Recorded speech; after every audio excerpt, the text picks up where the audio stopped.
परवरदिगार आलम का शुक्र है और उसका हम पर एहसान अजीम है कि उसने हमें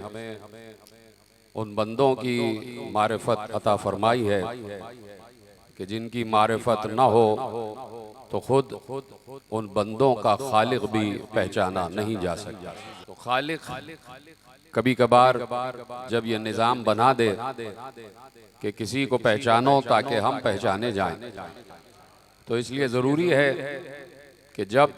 इन अहादीस को मानने वाले खालिक पर गुफ्तगू करें, माबूद पर गुफ्तगू करें, अल्लाह पर गुफ्तगू करें, इलाह पर गुफ्तगू करें और उस साहिब तौहीद पर गुफ्तगू करें कि जिसका कोई शरीक नहीं है, जो हमेशा से ला शरीक रहा है,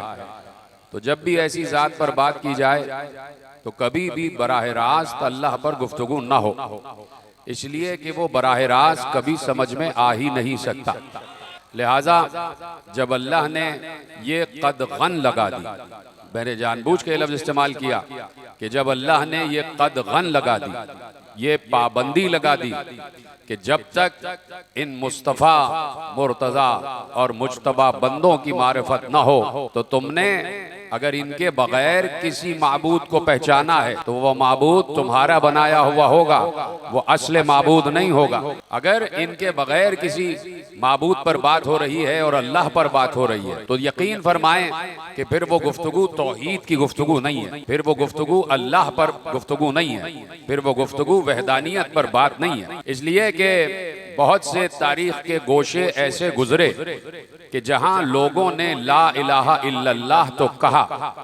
लेकिन इस ला इलाहा इल्लल्लाह के कहने के बावजूद कभी उन्होंने ख्वाहिशों को माबूद बनाया, कभी उन्होंने एहतियाज को माबूद बनाया, कभी उन्होंने अपनी तमन्नाओं को माबूद बनाया, कभी उन्होंने अपनी ज़रूरतों को माबूद बनाया, कभी उन्होंने अपने ख्यालात को माबूद बनाया, कभी उन्होंने अपनी लालच को माबूद बनाया, कभी उन्होंने अपनी गरज को माबूद बनाया, कभी उन्होंने दुआ में पिन्हा अपनी खुदगर्जी के मफाहिम को माबूद बनाया। लिहाजा ला इलाहा इल्लल्लाह कह देने वाले तो बहुत से हुए, लेकिन ला इलाहा इल्लल्लाह पर यकीन करने वाले हमेशा किल्लत में रहे हैं, हमेशा अक़लियत में रहे हैं। इसलिए कि ला इलाहा इल्लल्लाह कहने से पहले ला को भी समझना है और इल्लाह को भी समझना है।